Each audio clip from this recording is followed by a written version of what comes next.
So, Mom? Mom? If I don't make it, I want you to know I love you. And Kevin wants to say a few words for you, too. But after that, David wants to show you his hat. What? He wants you to see his hat that he has for you. And his words. And his words.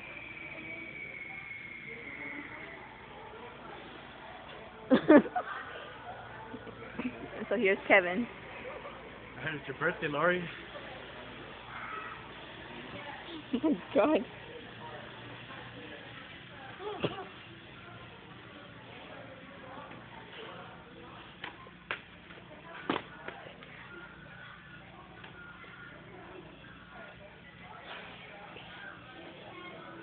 Oops, forgot my shirt.